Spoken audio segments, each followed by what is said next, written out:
channel penerjemahan.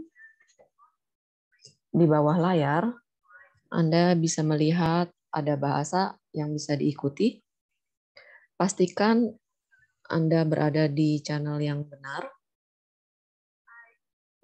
Dan saya juga melihat ada tangan terangkat dari peserta. Jika ada pertanyaan, bisa menulisnya di kolom chat.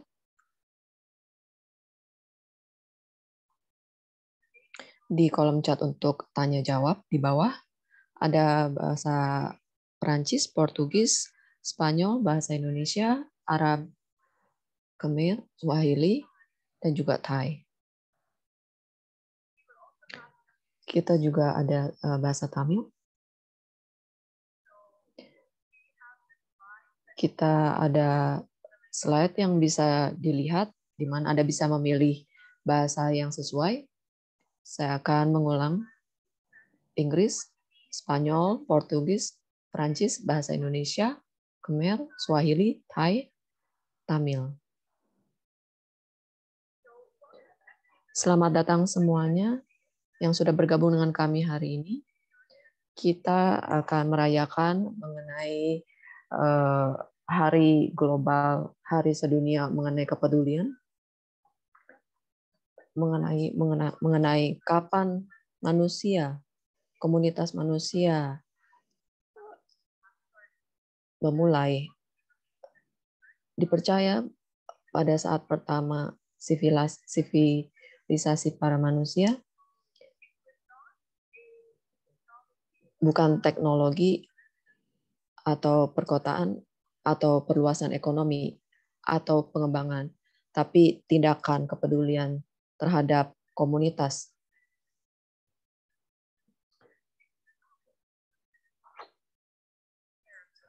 Anda terluka dan Anda bisa hidup karena ada yang peduli mengasuh. Pekerjaan pengasuhan memproduksi kehidupan secara langsung atau tidak langsung. Jadi para pekerja rumah tangga di seluruh dunia melakukan pekerjaan perawatan dan banyak waktu mereka melakukan pekerjaan secara langsung atau tidak langsung, dan pekerjaan mereka tidak dapat dibedakan dari perawatan, yang mana merupakan bagian dari infrastruktur dan keformalisasi. Tapi kontribusi daripada pekerja rumah tangga adalah untuk merawat, tapi mereka tidak diakui, dibayar rendah, dan kadang-kadang merupakan bagian daripada ekonomi. Jadi hari ini saat kita merayakan aksi global untuk kepedulian, ada 5 kerangka kerja yang berhubungan dengan sektor ini. Kita akan melihat untuk mengakui, mengurangi, mendistribusikan kembali, memberi penghargaan, dan mewakili di dalam agenda kepedulian. Hari ini kita ada 5 pembicara, 5 R, 5 wilayah yang akan memberikan kita jawaban. Sebelum kita memulai panel kita, mari kita mengundang Wakil Presiden, pengacara, dan juga pemimpin Serikat Kamer Brites untuk kata sambutan. Carmen, silakan.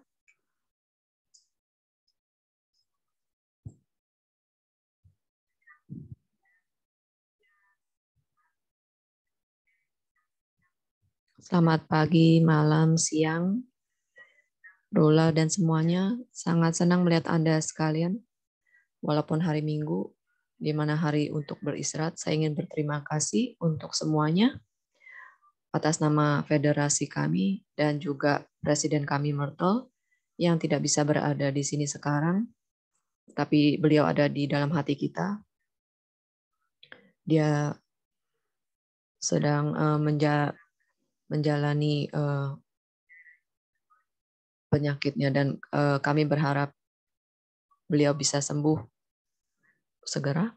Saya ingin mengambil kesempatan ini untuk mengucapkan terima kasih kepada para pekerja rumah tangga dan juga organisasi untuk yang sudah bergabung dengan kami. Sebagai federasi, kami memulai bekerja. Dan saya ingat, Elizabeth mungkin mengingatkan kita di tahun 2017, di mana kita menghadiri acara ini mengenai pekerjaan perawatan, kita melihat sesuatu yang aneh. Ada banyak aktivitas yang berbeda di acara ini. Kita bahkan tidak mempertimbangkan sebagai pekerjaan perawat. Bagaimana pekerjaan rumah tangga, di mana kita yang peduli dengan orang-orang, ada banyak orang dari industri kesehatan, sekolah, anak-anak, tapi mereka tidak menyadari bahwa pekerja rumah tangga adalah pekerjaan juga untuk perawatan, di mana perkelahian kita dimulai saat itu. Kita mulai bekerja dalam pendidikan untuk para pekerja. Apa artinya pekerjaan langsung, tidak langsung, dan rumah swasta. Karena di sektor ini, untuk pekerjaan rumah tangga, kita melakukan keduanya. Dan itu adalah sangat penting pekerjaan kita. Kita melakukan pekerjaan pengasuhan perawatan yang kita lakukan setiap hari di tempat kerja kita, dan juga yang tidak dibayar juga kita lakukan. Ini adalah sesuatu yang sangat penting karena semua wilayah mulai bekerja bersama sehingga pemerintah kita, mitra kita, serikat yang berbeda, organisasi yang berbeda dapat ditempatkan di agenda mereka untuk pekerjaan rumah tangga. Itu sangat penting buat kita semua. Dari situ kita mulai melihat kampanye di Amerika dan juga wilayah lain. Dari ada kampanye yang mengatakan mengenai peduli untuk yang peduli dengan Anda. Dan juga melakukan pekerjaan advokasi. Ini adalah di mana kita membuat lebih banyak kesadaran untuk pekerjaan rumah tangga dan juga pekerjaan perawatan. Di mana bahwa pekerja rumah tangga adalah pekerjaan yang penting dan juga membuat kita lebih terlihat. Pekerjaan rumah tangga adalah pekerjaan perawatan. Dan kita juga menciptakan pemetaan bagaimana ini terjadi di Asia dan juga kontinental lain. Dan banyak sekali saudara-saudari kita di awal pandemi COVID-19, kita memulai. Tapi pandemi itu tidak menghentikan kami. Kami juga membuat alat yang penting, yang menjadi dasar untuk para pekerja, untuk masyarakat, untuk memberhentikan semua kekurangan dari kemampuan tersebut. Dan sangat penting untuk kita bagaimana presentasi daripada pekerjaan pengasuhan dilakukan oleh wanita. Jadi pekerjaan perawatan itu untuk para wanita. Jadi ini memberikan beban yang tinggi untuk para wanita atau perempuan untuk bekerja di pekerjaan perawatan ini. Sangat sulit untuk kami untuk memasukkan topik ini di agenda ini. Bukan hanya itu, tapi juga termasuk di serikat di universitas sehingga mereka bisa melakukan pergerakan ini. Kita juga ingin menyoroti saudari kita dari Brazil.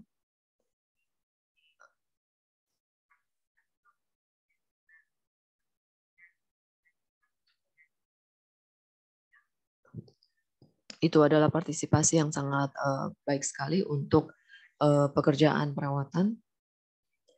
Sangat memalukan saudara-saudara kita hadir dalam acara tersebut, dan saya ingin mengucapkan selamat kepada saudara-saudara kita dari Brazil, karena pekerjaan perawatan sangat jelas dijelaskan di sana. Orang-orang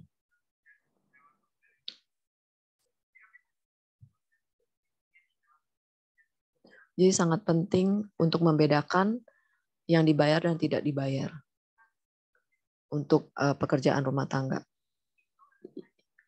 Yang kita lakukan semuanya di setiap negara harus memberikan perlindungan sosial, jaminan sosial, dan juga pengakuan mengenai hak-hak kita untuk C189 ini tidak sesuai dengan sektor kita. Kita ada pergumulan yang sangat besar. Ini adalah pekerjaan untuk negara, untuk terus bisa meratifikasinya dan mempraktekkannya. C189. Di mana ini belum terjadi. Jadi sangat penting untuk kita untuk terus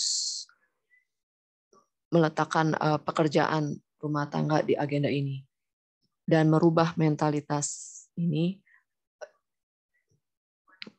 Tahun depan di tahun 2024 di mana di ILO mengenai topik pekerjaan pengasuhan akan dimasukkan dalam agenda mereka, di mana kita berusaha menekankan untuk pekerjaan pengasuhan untuk para pekerja rumah tangga. Ini adalah fondasi untuk pergumulan kita, untuk legislasi kita, untuk memasukkan diri kita dalam jaminan sosial, dan kita akan terus melihat perubahan. Itu tidak mencapai apa yang sebenarnya kita butuhkan, tapi kita satu langkah lebih dekat, dan saya ingin terus bekerja dalam pekerjaan perawatan dan juga membuat suara-suara kita terdengar, dan kami juga ingin supaya hak-hak kita diakui dan menikmati hak-hak kami. Terima kasih. Terima kasih Carmen untuk sambutan yang sangat kuat. Pergumulannya juga berubah, mentalitasnya juga berubah, di mana pekerjaan perawatan ini dimasukkan dalam agenda untuk para pekerja rumah tangga. Seperti Carmen yang telah jelaskan, 2 tahun yang lalu kampanye, yaitu yang mengenai topiknya adalah peduli dengan yang peduli dengan Anda. Pekerjaan perawatan dan pekerja rumah tangga adalah perubahannya, perbedaannya itu dilihat dari kesetaraan.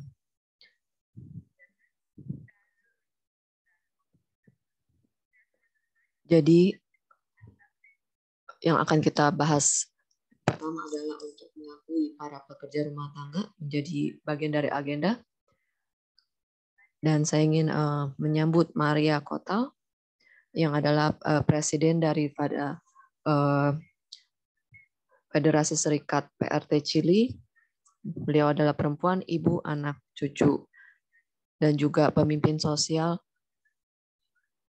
untuk pengakuan hak-hak buruh, dan juga pekerjaan advokasi mereka di beliau, dan beliau juga telah bekerja di sana sebagai pekerja rumah tangga lebih dari 30 tahun. Silakan. Halo, selamat pagi, siang, malam untuk beberapa dari Anda, kepada Anda sekalian. Saya tidak yakin apakah ada laki-laki di ruangan ini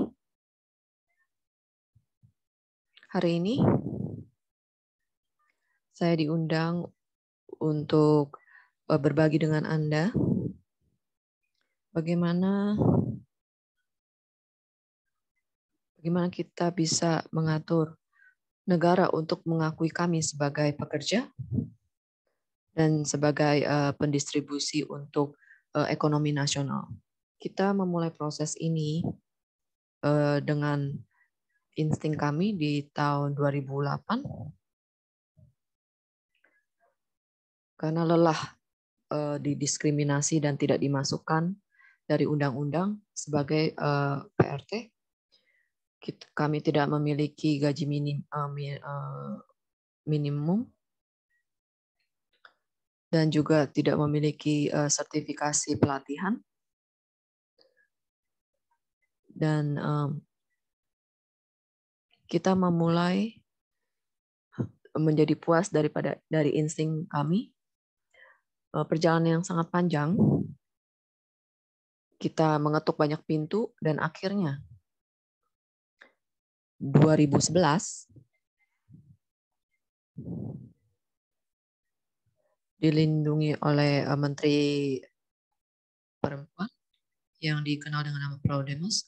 Kami mulai berbicara dengan administrasi saat itu. Kami menerima tugas, kami melakukan semua yang diharuskan, dan kita melakukan survei lebih dari ribuan, bekerja dengan tangan satu persatu. Dan November 2012 bersama dengan perusahaan konsultasi dan juga Kementerian Perempuan, kami memberikan pemerintah hasil di mana kita mengidentifikasi 5 unit daripada profil daripada pekerja rumah tangga. Administrasi pemerintah mereviewnya dan menerimanya. Dan di tahun 2012 kami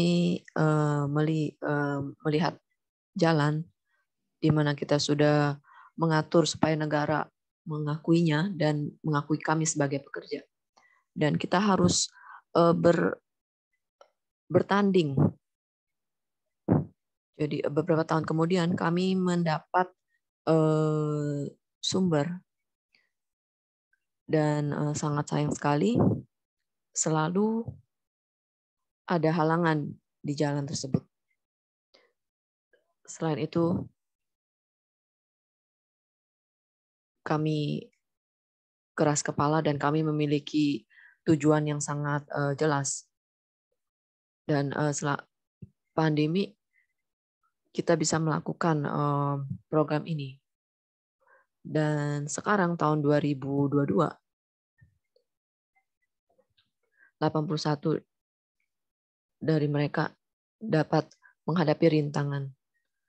Itu adalah program yang bertujuan untuk para 300 pekerja awalnya. Tapi setelah proses ini dimulai tahun lalu dan saat pandemi, kami tidak mendapatkan sertifikasi daripada pekerja. Jadi 50 perempuan ini melawan pandemi dan juga tantangan dapat mengakhiri garis akhir. Mungkin untuk pekerjaan lain ini adalah persidangan di mana negara mensertifikasi ini. Tapi buat kami ini adalah penting, tidak mudah. Tapi untuk kami ini hanyalah permulaan. Ini adalah permulaan, yaitu aksi pertama yang kita lakukan untuk membuat pekerjaan ini menjadi profesional. Dan dengan jam kerja yang panjang dan dalam banyak kasus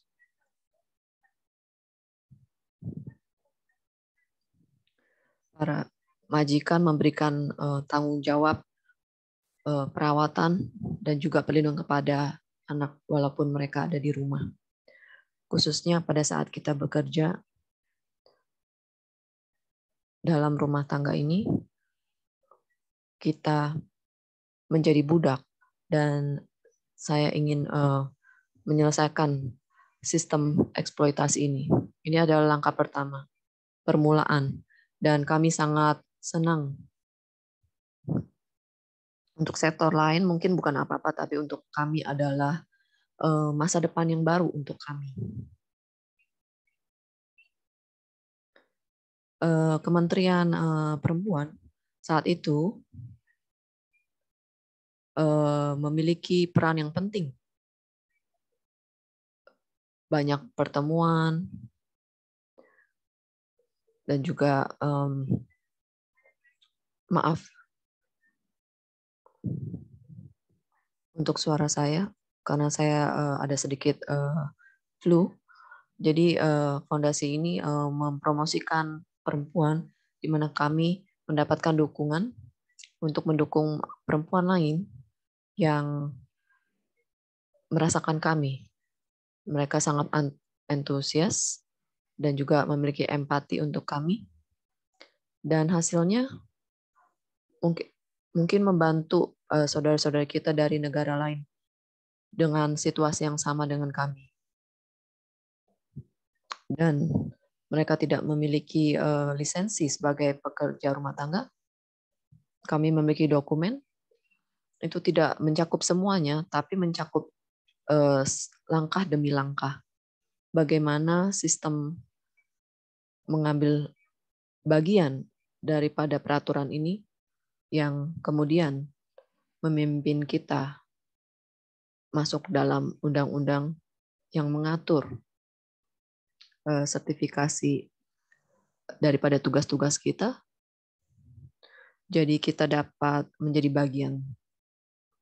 Dan masalah kita adalah universal, di mana saya percaya banyak pekerja di seluruh dunia, para pekerja rumah tangga di seluruh dunia, dipekerjakan oleh majikan tidak terorganisasi dengan baik.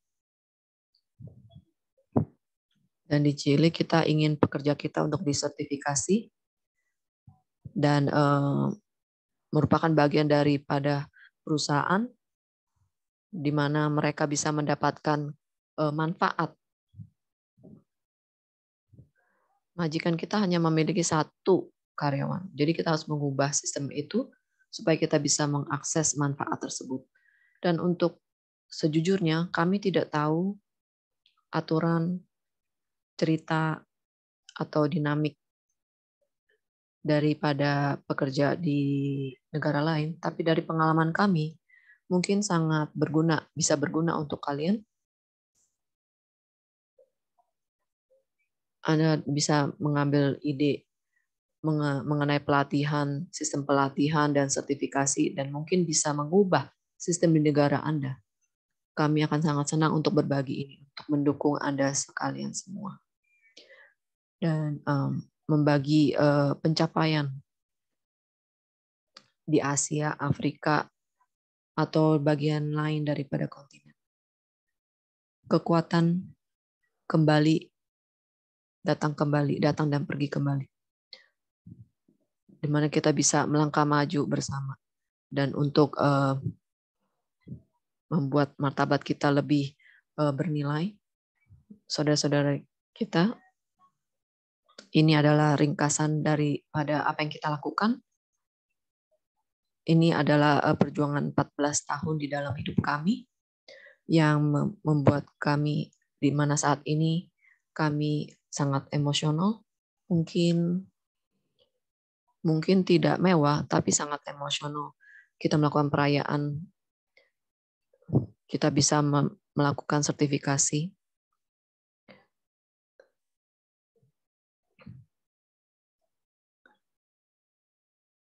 Terima kasih banyak untuk waktunya, untuk berbagi aksi ini yang memberikan hasil yang sangat penting untuk di sektor kami. Terima kasih Maria sudah berbagi dengan kami. Dengan sistem eksploitasi di mana-mana di seluruh negara dengan pergerakan PRT itu adalah pembelajaran buat satu dengan yang lain. Jadi kita belajar mengenai pengalaman Chili dalam mendapatkan pengakuan untuk 80 pekerja dan mendapatkannya beberapa tahun kemudian, dan juga pergumulan selama 14 tahun sangat kuat. Bagaimana daripada pekerjaan perawatan yang dari tidak berbayar sampai dibayar.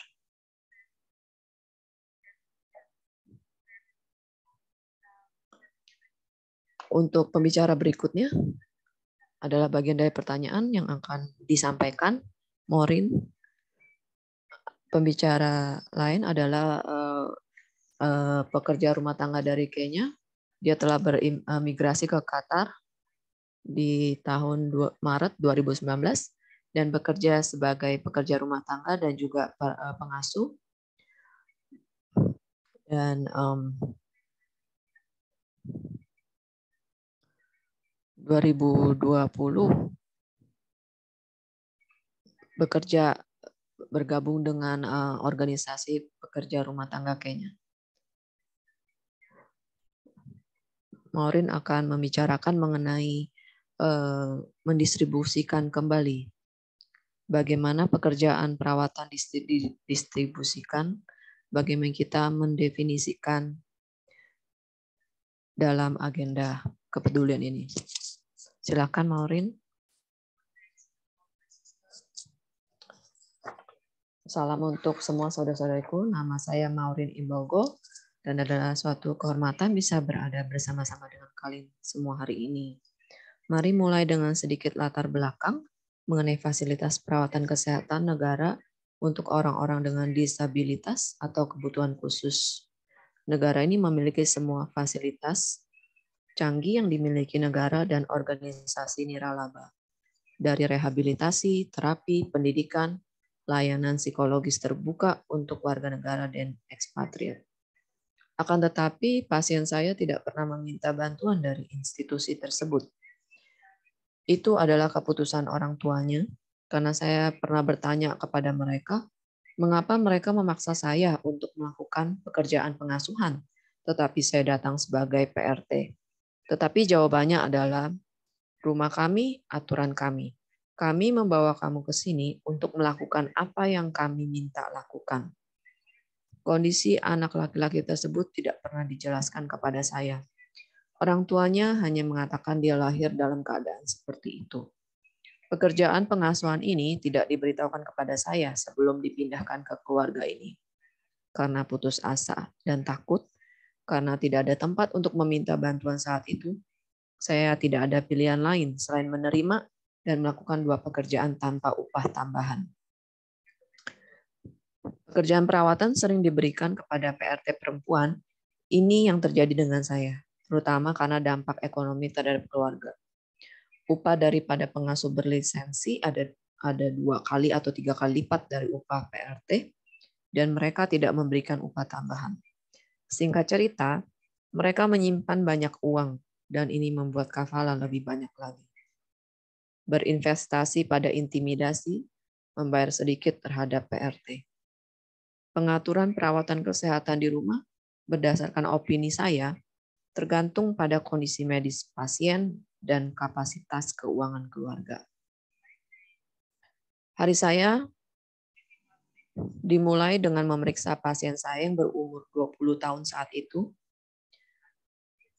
di mana dia membutuhkan bantuan dari ranjang ke kursi roda dan membawanya ke kamar mandi untuk membersihkan dirinya, membuat sarapan dan memastikan dia nyaman sebelum saya memulai tugas rumah tangga. Membersihkan, memasak, menggosok, dan kadang-kadang berbelanja. Saat makan siang, saya harus menyuapi pasien saya, membersihkan dia lagi, dan memastikan dia tidur siang. Kemudian melakukan beberapa pekerjaan rumah lagi.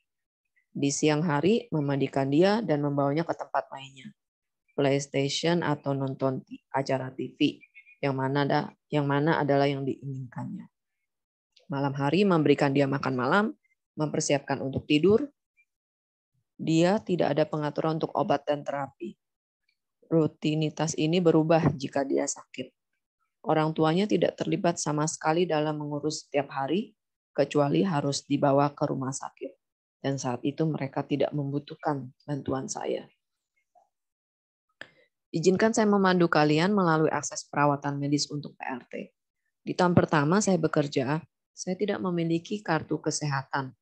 Jika saya sakit, saya hanya diberikan Panadol dan diberitahu kalau saya terus bekerja atau bergerak, saya akan sembuh.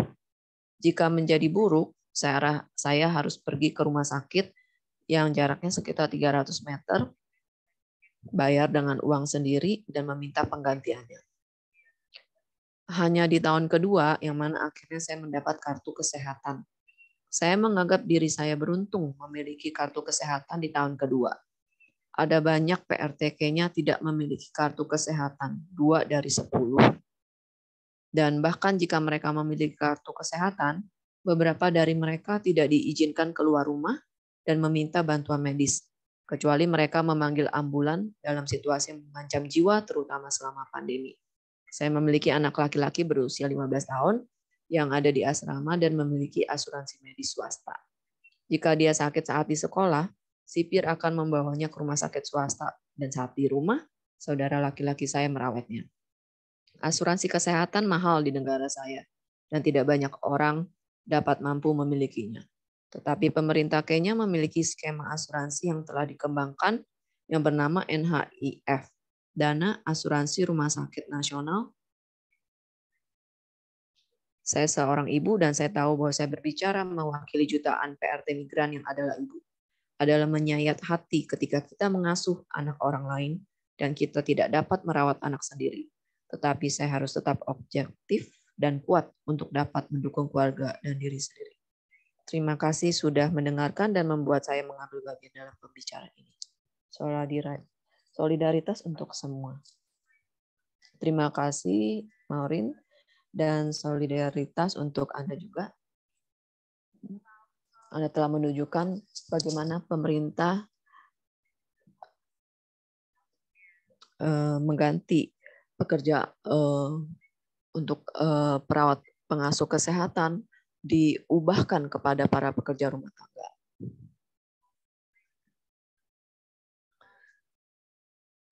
Di mana Anda juga tidak memiliki akses untuk akses lokal kesehatan, di mana anak Anda di negara asal memiliki akses untuk itu. Di mana para pekerja rumah tangga melakukan ini semua, kita harus melihat bagaimana mendistribusikan kembali kepedulian untuk para pekerja rumah tangga. Terima kasih untuk pengetahuannya. Kita akan maju ke pembicara berikutnya yang juga akan berbagi mengenai R yang ketiga, mengurangi. Apa artinya? Pembicara kita berikutnya adalah Hermawati. Beliau adalah pekerja rumah tangga dari Indonesia yang bekerja di Hong Kong 3 tahun dan sebelumnya bekerja di Taiwan.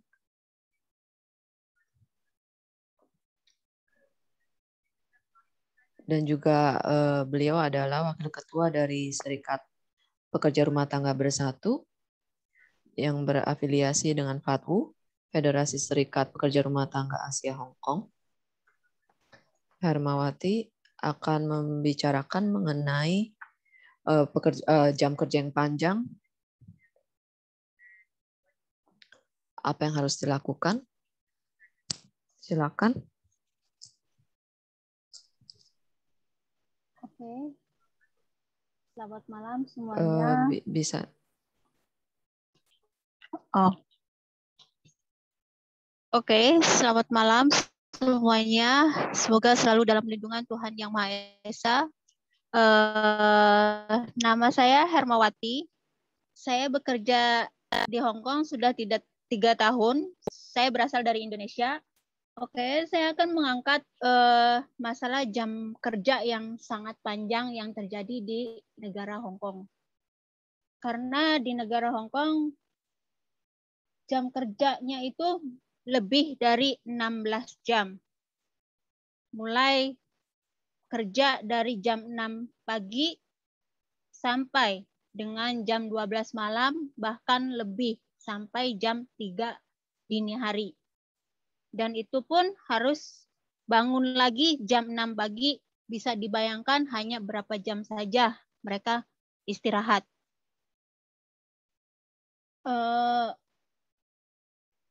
Jatah makan juga tidak layak.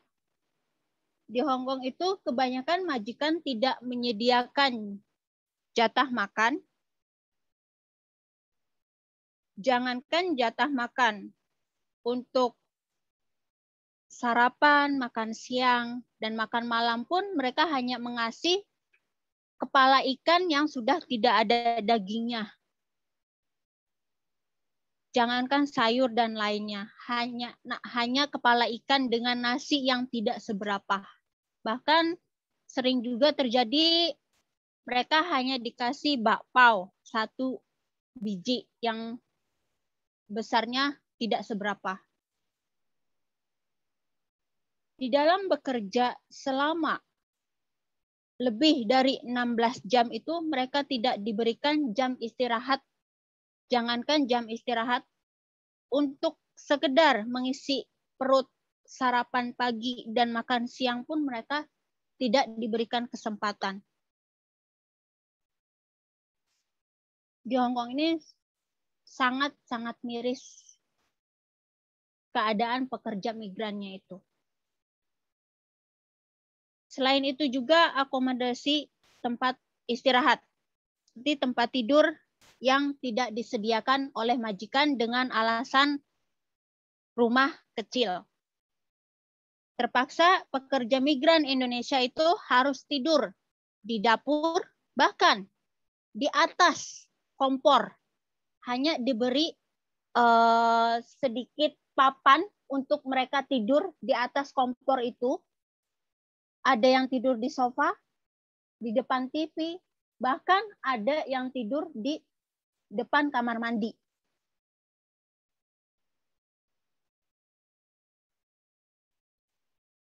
Dan sering terjadi kekerasan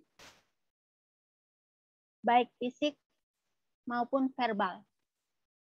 Kekerasan fisik yang dilakukan oleh anak majikan dan loyanka. Kalau di sini loyanka itu orang tua jompo ya. Orang tua jompo kadang memukul pekerja migran Indonesia ketika kita mengadukan ke majikan bahwa yang dijaga kita itu memukul kita, tapi majikan tidak akan pernah mau peduli. Dia tidak akan pernah peduli. Dan kalaupun kita melapor ke pihak, kita pun tidak tahu akan melaporkan ke pihak mana. Karena sampai detik ini pun kami belum bisa membantu teman-teman yang mendapatkan kekerasan ini mendapatkan keadilan di saat mereka dipukul oleh majikan, anak majikan, walaupun dengan bukti yang kuat, tetapi nyatanya kami tetap kalah. Kekerasan verbal itu makanan setiap hari bagi pekerja migran Indonesia yang berada di Hong Kong. Bahkan seringkali saya melihat pekerja migran Indonesia di tempat umum dimaki-maki sama majikan tanpa ada perasaan kasihan, dan pekerja migran tidak bisa berbuat apa-apa, hanya menunduk. Karena kami tidak tahu harus berbuat apa gitu loh. Begitupun dengan jaminan kesehatan pun di sini kurang memadai. Walaupun dinyatakan ada asuransi, tapi nyatanya kami harus mengeluarkan dana sendiri dari kantong sendiri. Kalaupun sakit, kami harus memvideokan dulu, meng-share dulu, agar ada pihak-pihak tertentu yang mau membantu para pekerja migran ini yang kesehatannya terganggu. Karena walaupun adanya asuransi, nyatanya terjamin, tapi nyatanya tidak terjamin. Dan yang paling penting yang saya ingin sampaikan di sini, selain dari jam kerja, gaji. Masalah gaji ini, majikan di Hong Kong ini sering menunda-nunda ketika waktunya pekerja migran Indonesia ini harus gajian. Di saat pekerja migran ini mengatakan bahwa Nyonya, hari ini saya sudah waktunya gajian. Tetapi majikan ini seolah-olah lupa. Bukan seolah-olah lupa, tapi kami rasa kayak mendadak amnesia. Mereka tidak seperti apa yang mereka perintahkan terhadap pekerja migran Indonesia, bahwa ketika kami bekerja itu tidak boleh telat, tidak boleh ceroboh, semuanya harus sempurna, tidak boleh melakukan kesalahan.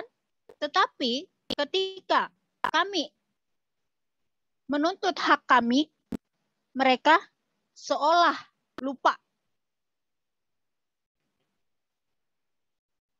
Saya sangat berharap besar kepada pemerintah Hong Kong agar memberikan peraturan yang lebih tegas lagi terhadap peraturan-peraturan yang sudah mereka tetapkan, tetapi nyatanya tidak dijalankan oleh pihak majikan.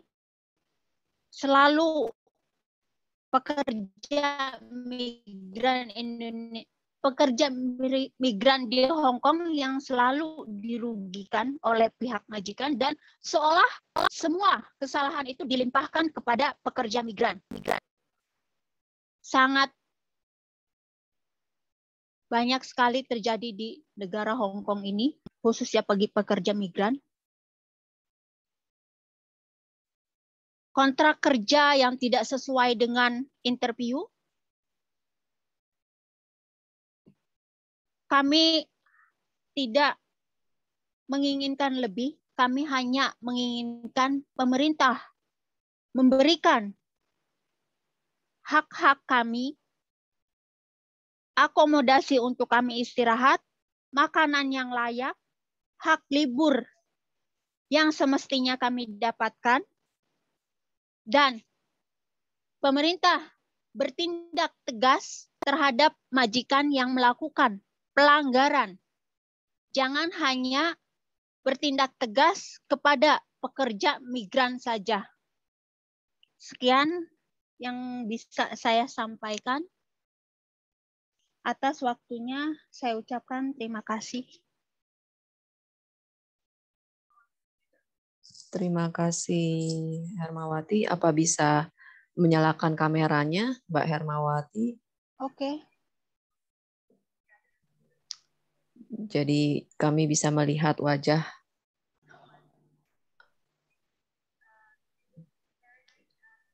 sangat penting untuk kita untuk membuat koneksi seperti yang Anda sebutkan. Contohnya para pekerja mereka mempersiapkan makanan tapi mereka tidak mendapatkan akses untuk makanan tersebut. Dan juga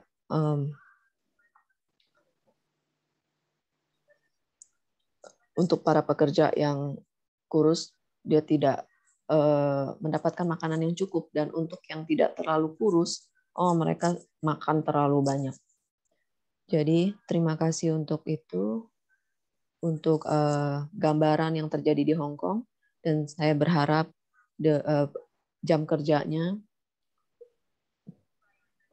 dan juga hak-hak untuk hari libur diberikan, dan supaya bisa dilakukan oleh pemerintah. Terima kasih. Selanjutnya untuk pembicara berikutnya, beliau adalah Nelly Kawa dari Namibia. Dia adalah sekretaris umum.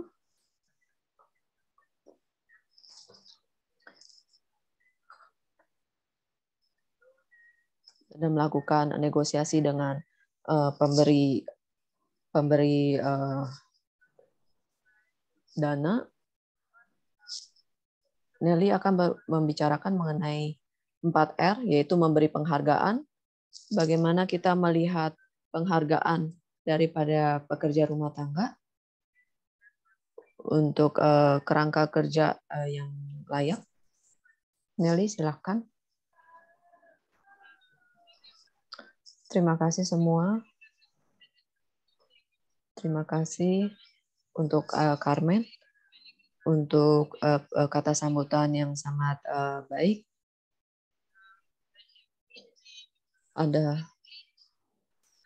Saya memiliki 8 slide yang ingin saya sampaikan mengenai memberi penghargaan untuk para pekerja. Ya, kita bisa dengar. Matt, apa bisa dimatikan mikrofon yang lain? Baik, terima kasih banyak. Slide berikutnya. Rola, apa bisa dinyalakan slide berikutnya? Baiklah, terima kasih banyak. Kita melihat pekerjaan perawatan dan juga untuk penghargaan untuk keterampilan. Banyak negara-negara tidak memiliki kehidupan nasional atau upah minimum. Sangat jarang, langka sekali di Afrika untuk gaji minimum, upah minimum. Untuk konvensi 95 untuk gaji tetap dan perlindungan upah. Beberapa konvensi, tapi paling tidak kita bisa meratifikasi pekerjaan layak, yaitu konvensi 189 untuk para pekerja di tahun 2000.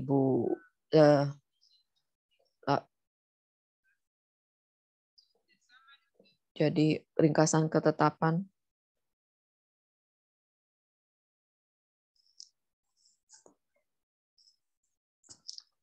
Jadi mikrofonnya bisa dinyalakan kembali.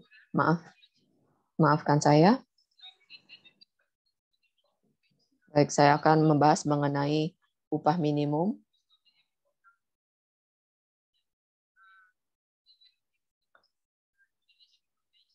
Di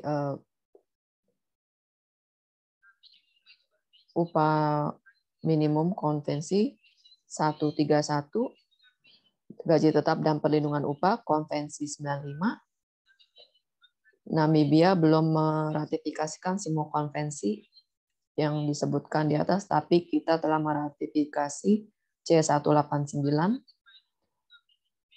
diratifikasi di tahun 2020.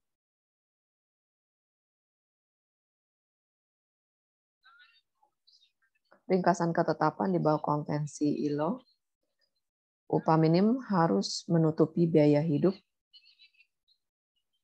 Terlebih lagi, karyawan dan anggota keluarganya.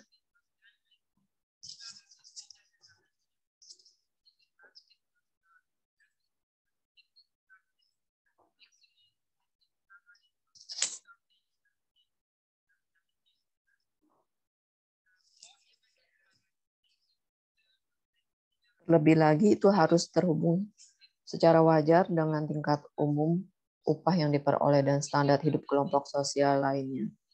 Upah harus dibayar secara tetap secara harian, mingguan, per 2 minggu, atau bulanan. Bisa untuk slide berikutnya. Terima kasih banyak.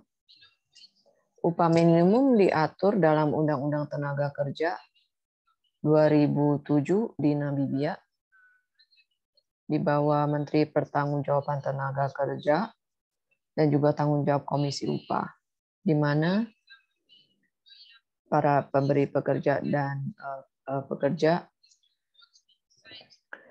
kedua badan ini dan upah minimum untuk pekerja rumah tangga dilakukan di tahun 2015 setelah perjalanan yang panjang, di mana selama 42 tahun, di sana kita untuk posisi saat ini, untuk upah minimum sebagai pekerja rumah tangga dari 2008, ini adalah upah minimum yang didapatkan oleh para pekerja.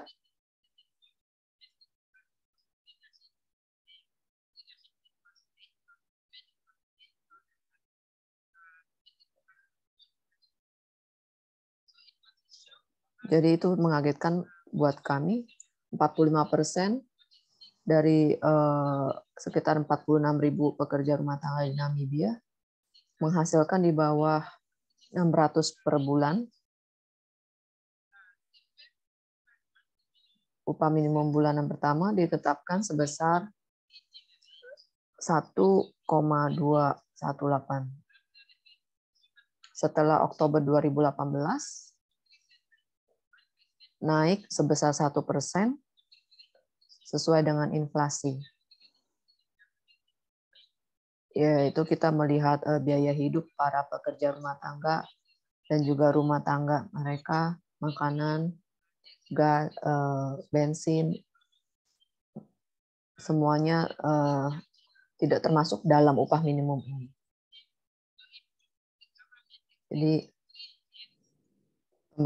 untuk memakan waktu 3 tahun untuk pemerintah untuk memberikan upah minimum.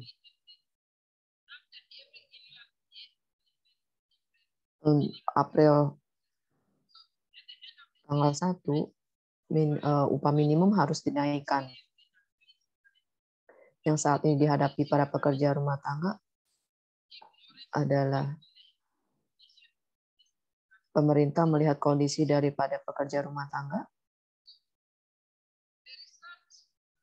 Jadi hasilnya beberapa majikan tidak bisa memenuhi membayar upah minimum, jadi mereka mengurangi hari kerja pekerja rumah tangga yang dibayar per jam.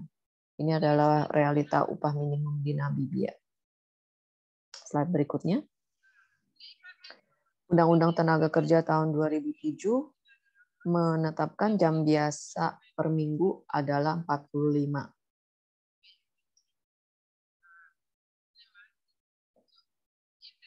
Jika karyawan bekerja 5 hari atau kurang, jam kerja harian tidak dapat melebihi 9 jam per hari.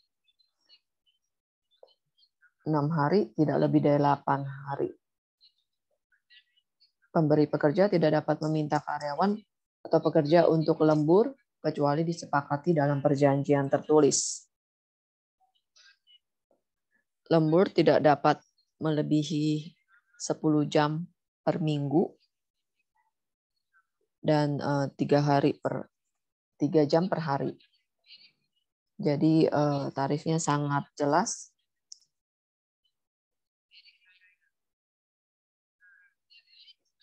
Tarifnya 150% upah pokok per jam untuk lembur. 200% jika liburan tidak dibayar. Kompensasi lembur tidak diperhatikan.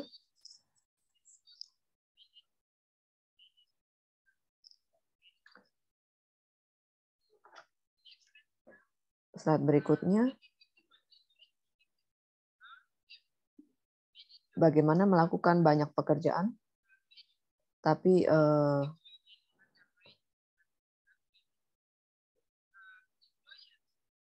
pemberi pekerja memberhentikan mereka yang bekerja dengan upah minimum dan mengganti mereka dengan yang bekerja lebih sedikit.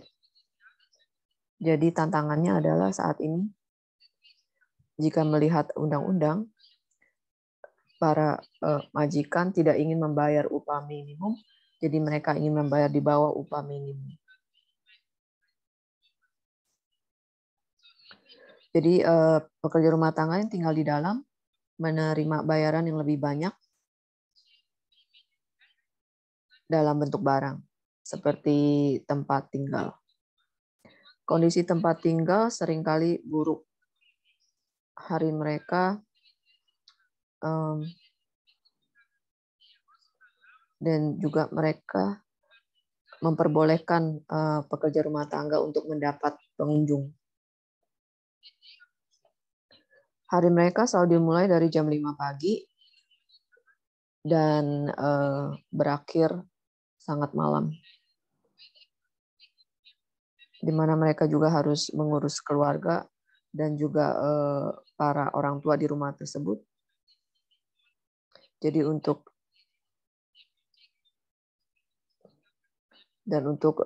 pekerja rumah tangga yang tinggal di dalam sangat sulit mereka untuk keluar.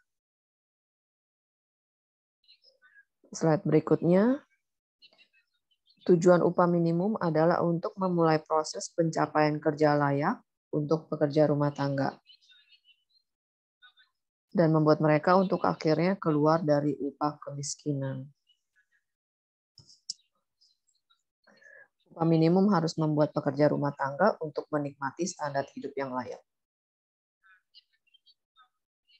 Kekuatan tawar-menawar serikat pekerja telah dimodifikasi beberapa kali sejak kemerdekaan, dan lingkup kekuatan mereka baru-baru ini ditentukan oleh Undang-Undang Perburuhan. Kontrak kerja, Undang-Undang Perburuhan mengatur kondisi pekerjaan di Namibia. Kontrak kerja mungkin tertulis, tersurat, atau tersirat.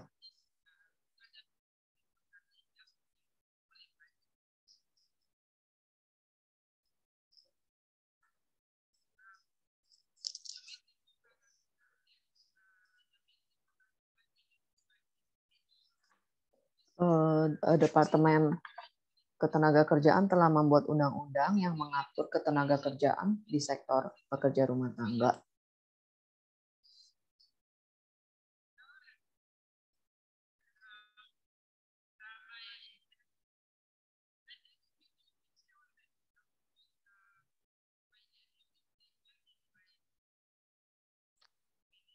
Mungkin Anda bisa mewakili saya. Saya tidak memiliki akses terhadap listrik. Saya harus menunggu sampai beberapa jam. Baik, Nelly.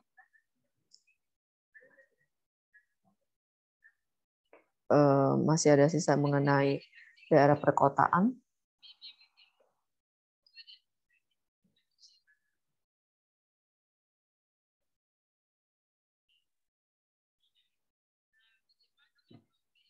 Jadi Departemen Tenaga Kerja,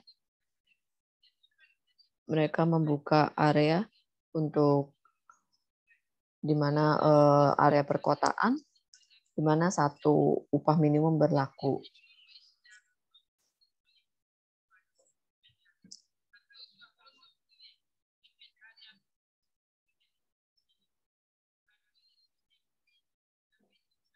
Dan kita menghadapi tantangan untuk mereka yang bekerja di daerah perkotaan karena pekerja rumah tangga bekerja untuk keluarga tertentu dan mereka mengabaikan para pekerja rumah tangga. Mereka bekerja dan tinggal dengan mereka sehingga mereka tidak memberikan upah minimum.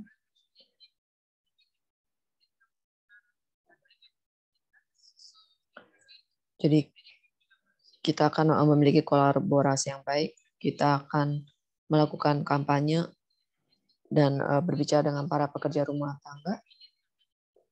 Dan kampanye Pak Perempuan sedang terjadi saat ini. Serikat pekerja rumah tangga juga akan terlibat dalam hal ini. Terima kasih banyak. Terima kasih Nelly. Terima kasih sudah berbicara sebelum masalah listriknya terjadi. Ini adalah langkah yang sangat besar, seperti yang dilakukan oleh Afrika Selatan, Argentina, bagaimana para pekerja rumah tangga telah menghadapi ini semua, seperti yang dan juga tantangan yang hampir sama seperti penawaran kolektif dan juga kesulitan daripada para majikan yang memberhentikan para pekerja karena tidak bisa membayar upah minimum. Dan Anda juga telah menyebutkan bahwa upah minimum untuk area perkotaan dan juga non perkotaan ini adalah komunikasi bagaimana kita harus memberikan penghargaan kepada pekerja rumah tangga untuk waktu mereka, keterampilan mereka, dan tenaga mereka. Dan ini dibutuhkan representasi dan juga ruang. Dan untuk speaker berikutnya adalah Grace Papa yang akan membahas mengenai apakah artinya untuk mewakili pekerja rumah tangga dari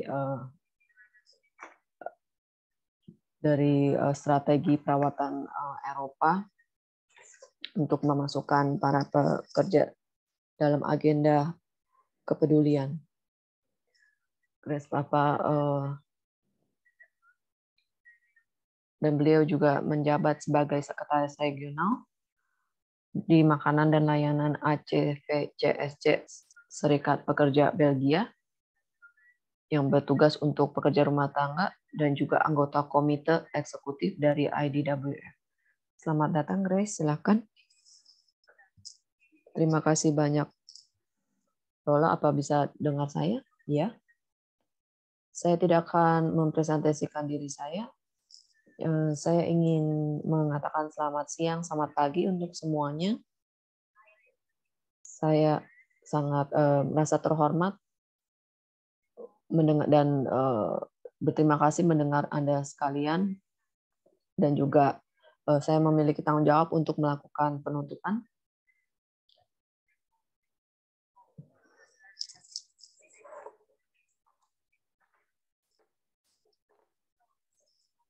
Saya ingin memulai dengan mengatakan bahwa sangat penting, topik ini sangat penting, dan juga sangat perlu didiskusikan dengan IDWF, dan mungkin juga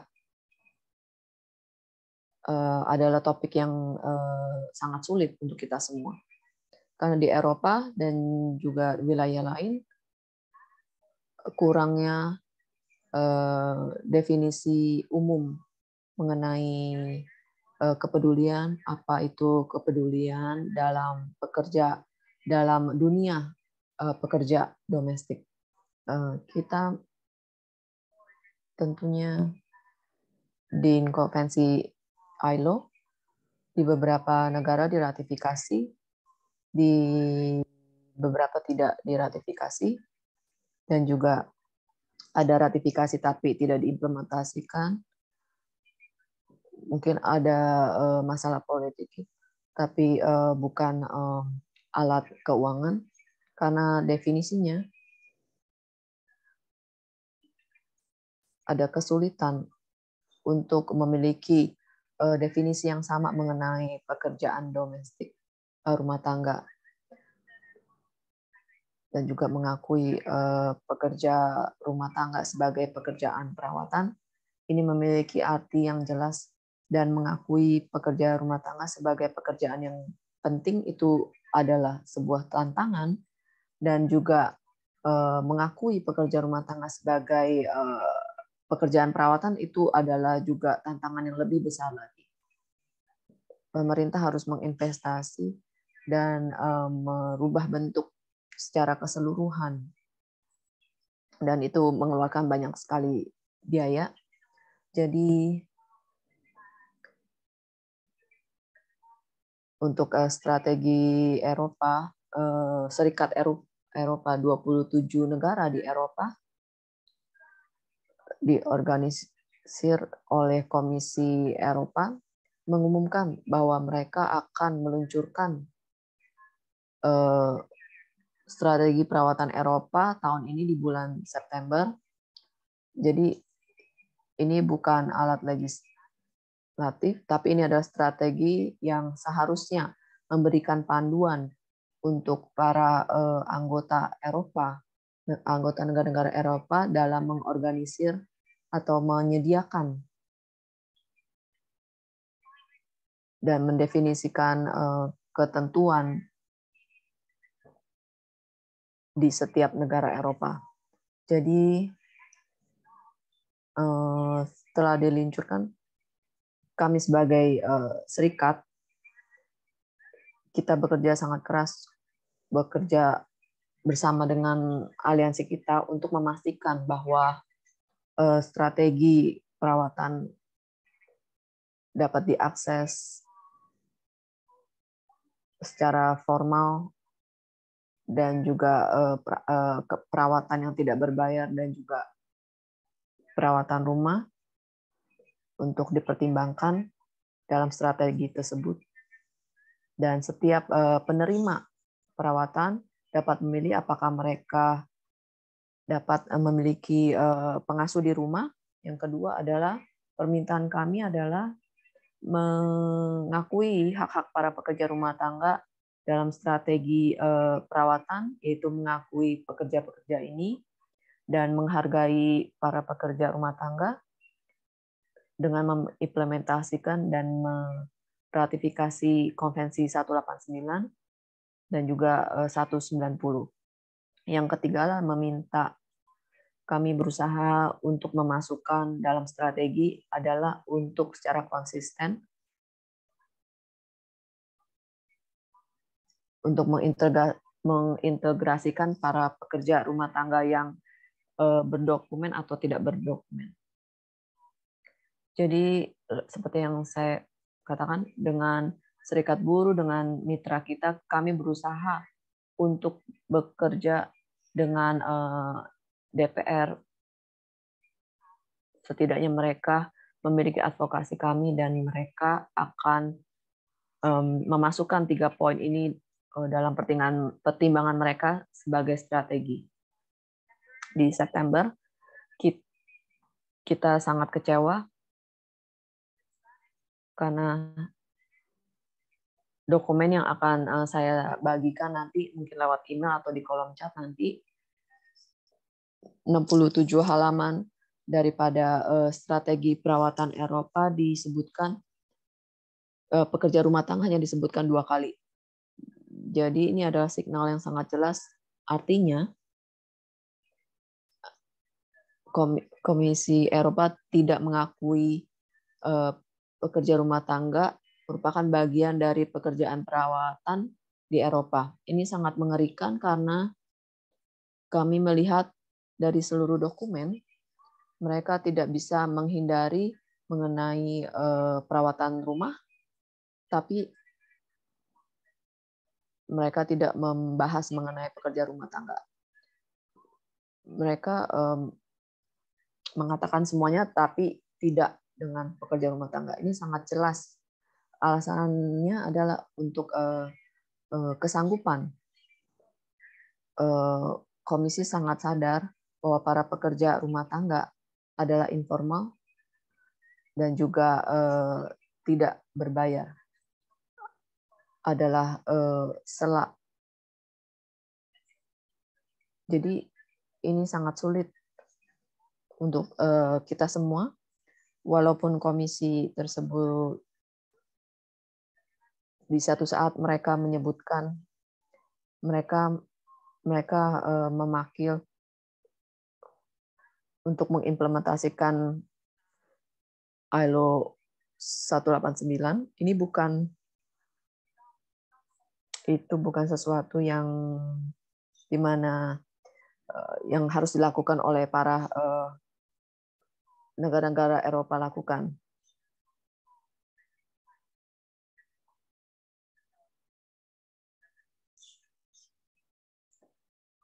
Jadi tentunya kita berusaha untuk mengerjakan itu dan memastikan di masa depan mereka semua terintegrasi dan dalam diskusi between DPR, Komisi, dan Council, mereka bisa memiliki alat yang lebih baik untuk memasukkan para pekerja rumah tangga kita harus memiliki definisi yang jelas. Bahkan untuk kita sebagai serikat buruh di Eropa, kondisinya sangat beraneka ragam. ILO konvensi seperti tukang kebun adalah pekerja rumah tangga, pengasuh juga pekerja rumah tangga, yaitu melakukan pekerjaan rumah tangga kepada keluarga yang tidak membutuhkan perawatan. Apakah itu adalah perawatan? Itu adalah pertanyaan yang harus disampaikan. Beberapa mengatakan iya, beberapa mengatakan tidak.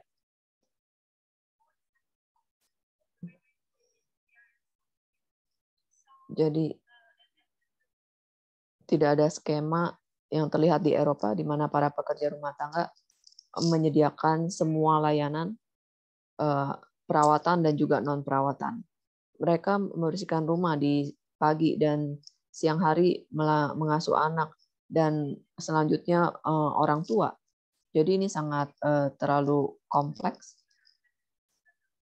Walaupun kita berusaha untuk mengintegrasi mereka dan memastikan hak-hak mereka dihormati dan diakui dan dihargai, saya rasa ini adalah sangat sulit untuk tidak memiliki definisi umum mengenai hal ini. Dan ini akan sangat sulit buat IDWF, tapi saya sangat positif kalau kita akan bisa melakukan diskusi dengan IDWF, dan paling tidak kita bisa mendapatkan prinsip yang bersama untuk bisa digunakan untuk para pekerja rumah tangga supaya mereka diakui. Terima kasih banyak dan semoga hari Anda menyenangkan. Terima kasih Grace. Dan melihat bagaimana Serikat Eropa melakukan pengembangan untuk perencanaan ini, seperti yang Anda sebutkan, karena mereka menyebutkan pekerja 2 kali di 67 halaman. Yaitu bagaimana mendefinisikan di mana para pekerja rumah tangga terlibat dalam ekonomi perawatan. Dan kita akan membuka sesi tanya-jawab. Saya melihat 2 tangan. Satu dari Hera dan satu dari Onwong Sakul. Jika ingin bertanya, mungkin bisa dituliskan di kolom chat.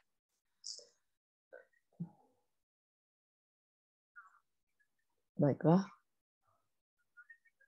Itu bukan pertanyaan, tapi hanya terima kasih.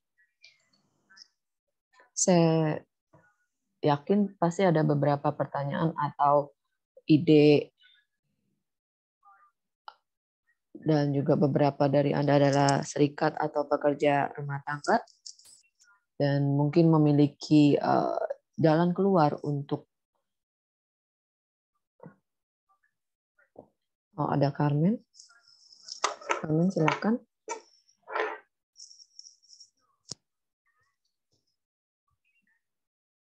Lebih dari semuanya, saya ingin berbagi pengalaman saya. Banyak negara dapat berbagi ide bagaimana mendapatkan pengakuan mengenai perawatan ini. Hari ini kita dari Argentina mengenai masalah pekerjaan perawatan, mengenai cuti hamil, di mana laki-laki juga perlu memiliki bantuan, di mana para pekerja perempuan harus melahirkan anak. Jadi di mana para pekerja rumah tangga juga memiliki akses untuk mendapatkan perawatan untuk anak-anaknya. Dan yang sangat penting adalah mereka harus memiliki akses terhadap ini, karena pekerja rumah tangga tidak dapat membayar gaji mereka kepada pekerja pengasuh lainnya. Jadi harus memberikan harapan kepada para pekerja rumah tangga di seluruh dunia, walaupun pencapaian ini sangat pelan, tapi saya rasa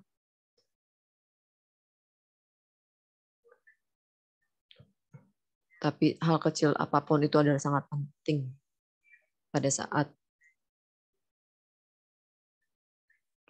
kita memiliki undang-undang nasional di negara kita. Saya rasa sangat penting untuk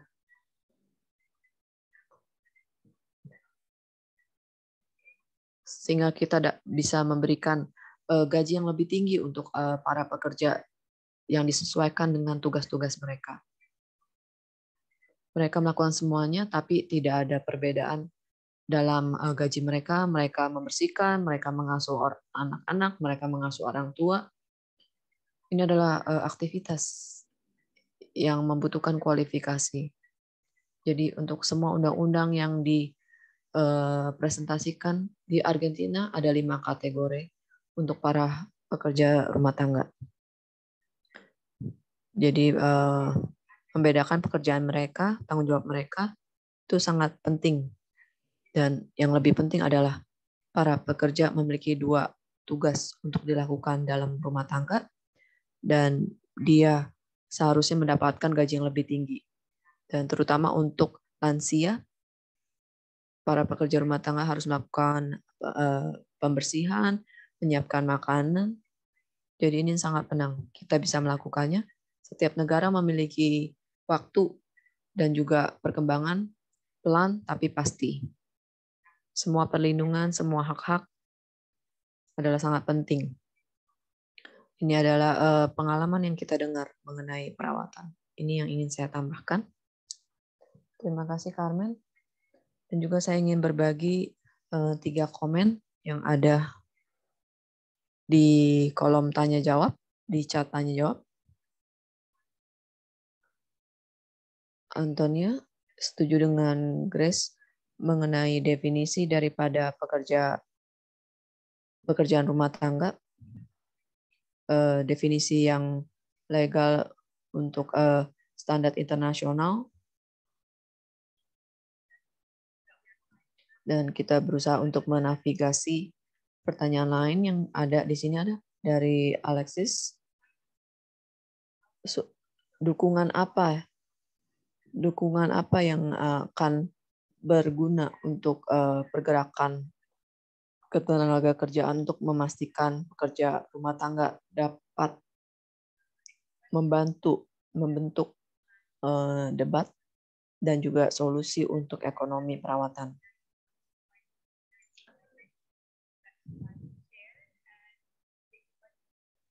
Mereka ingin mengetahui apakah para pekerja rumah tangga menghadapi tantangan yang sama. Siapa yang ingin? Ada satu lagi. Di banyak negara, para pekerja negara adalah migran, di mana pasien dan keluarga adalah lokal. Menurut Anda, bagaimana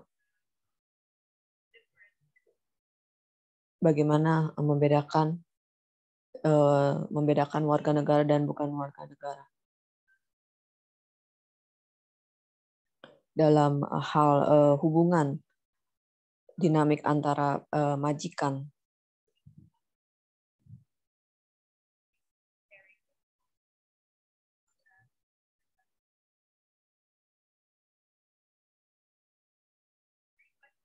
Tiga pertanyaan.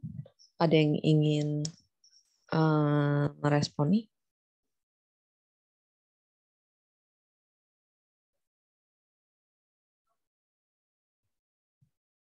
Silakan.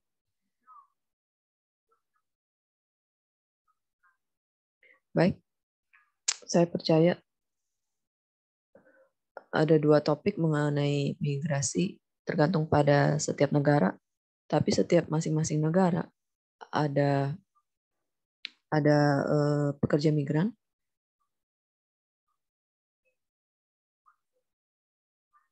Jadi undang-undang daripada migrasi itu sangat penting pada saat kita membahas mengenai undang-undang dan implementasi Konvensi 189.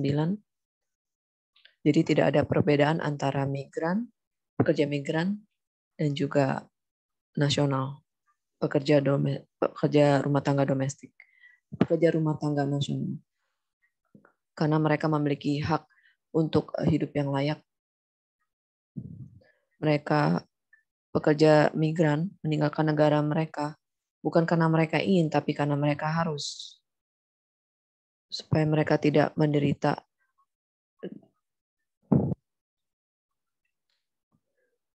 Jadi walaupun pekerja rumah tangga migran menderita dari diskriminasi,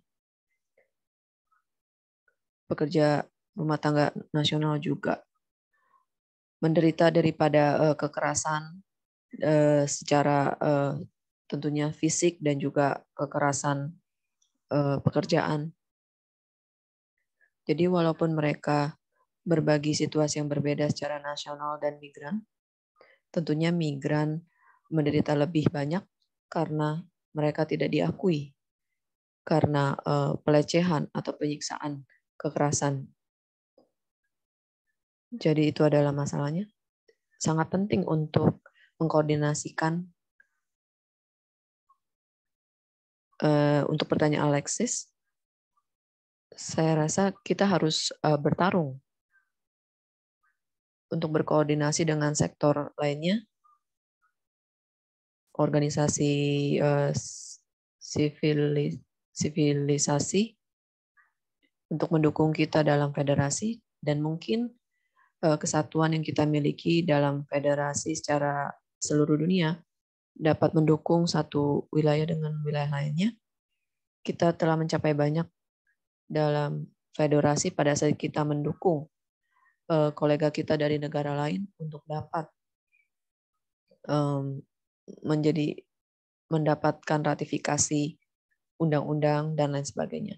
Kita akan terus bekerja bersama untuk Konvensi 190 dan 189 untuk berjalan bersama. Dan paling penting adalah untuk terus bertarung untuk kesatuan. Karena itu adalah cara atau langkah yang harus kita ambil. Mari kita terus saling menguatkan sehingga kita bisa melihat di tahun 2024 kita bisa menjangkau ILO, karena kita tidak bisa membiarkan lainnya untuk melanggar hak-hak kita. Kita harus memasukkan C189 dan juga pekerjaan perawatan dalam pekerja rumah tangga.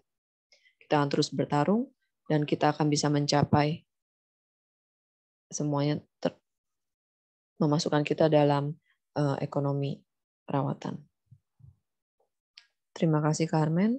Kita juga memiliki pengalaman dari Argentina, dari Peru, Paraguay mengenai situasi saat ini, mengenai perawatan, seberapa besar pun pergumulan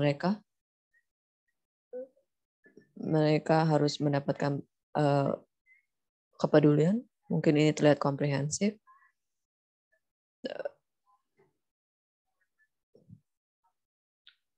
Tapi mereka telah melakukan banyak.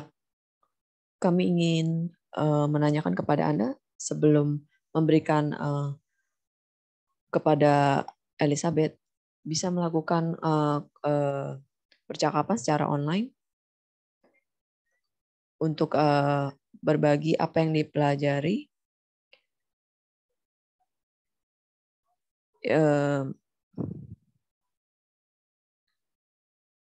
untuk memberikan suara untuk isu-isunya. Yang kedua, apa yang pemerintah atau organisasi Anda lakukan? Apakah pekerja rumah tangga dimasukkan dalam rencana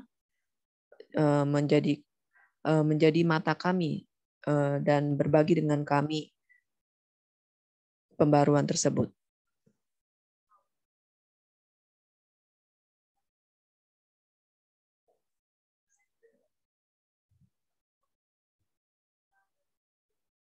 Terima kasih banyak. Dan saya persilakan untuk Sekretaris Umum kita, Elizabeth Tang, untuk penutupan.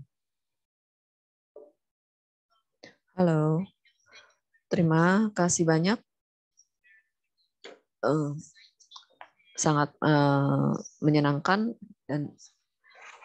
dan juga pembelajaran yang sangat baik dan kesempatan untuk mendengarkan dari masing-masing kalian mengenai situasi dan bagaimana Anda mengalami dan bagaimana Anda pikirkan mengenai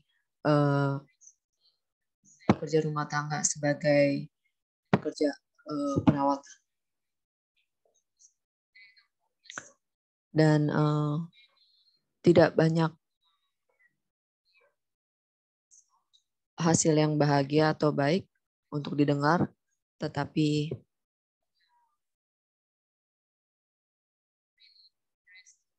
kami sangat sedih mendengarkan pekerja rumah tangga mengenai hak-hak mereka.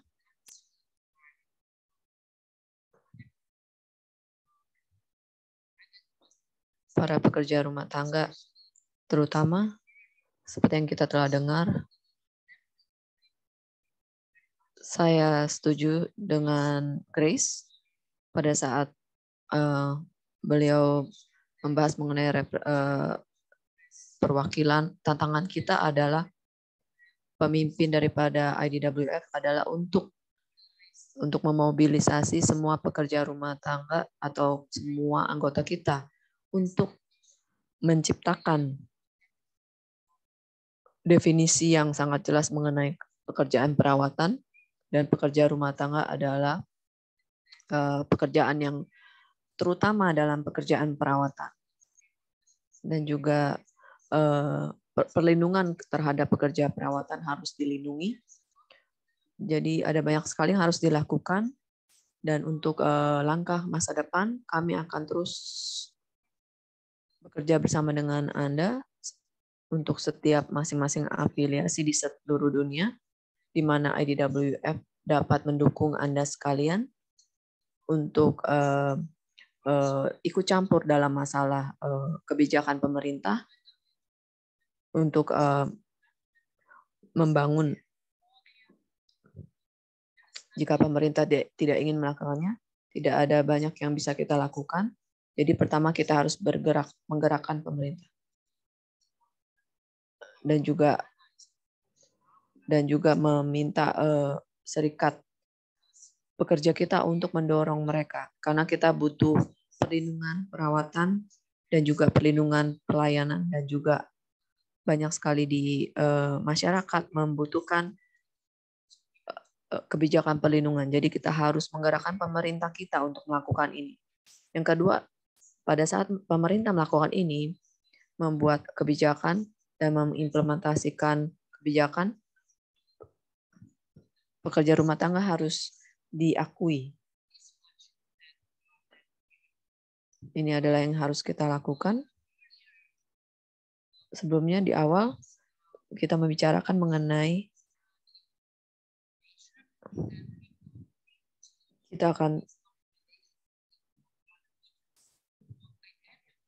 akan mengidentifikasi di mana tempat yang baik untuk memobilisasi dan mendorong pemerintah kita untuk mengimplementasikan kebijakan perawatan dan memasukkan para pekerja rumah tangga dalam proses tersebut. Kita akan terus menyuarakan suara pekerja rumah tangga. Kita bekerja dengan serikat buruh internasional serikat pekerja. Kita bekerja dengan semua pekerja internasional, serikat internasional untuk mendorong kebijakan perawatan. Kita juga bagian daripada global aliansi untuk perawatan. Ini adalah awal di mana banyak pemerintah bergabung dalam jaringan ini.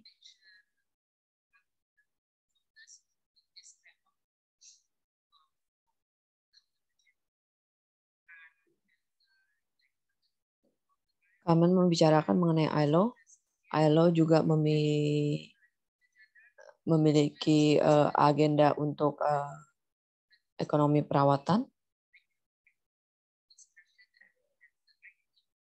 IDWF, kita akan memastikan suara kita akan kuat dan juga besar di tahun 2024.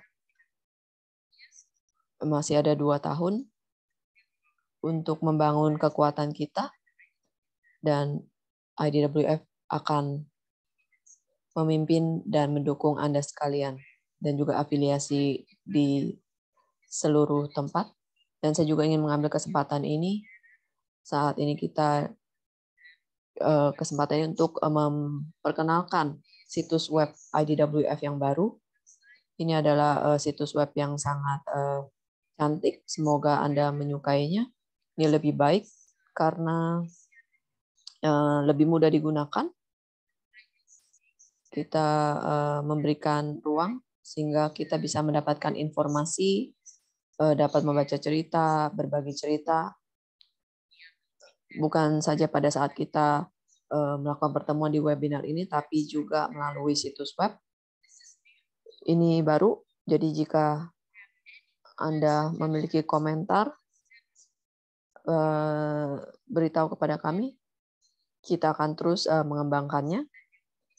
Jadi akan menjadi sesuatu yang terus di sana. Jadi terima kasih untuk Anda sekalian, dan terima kasih untuk para penerjemah, pembicara, dan kita juga mendapatkan pembelajaran yang sangat baik. Terima kasih. Terima kasih Elizabeth. Dan meminta 1 menit lagi untuk mengambil foto. Jadi nyalakan kameranya. Jadi kita bisa mengambil foto ini. Terima kasih Nelly, senang melihat Anda kembali.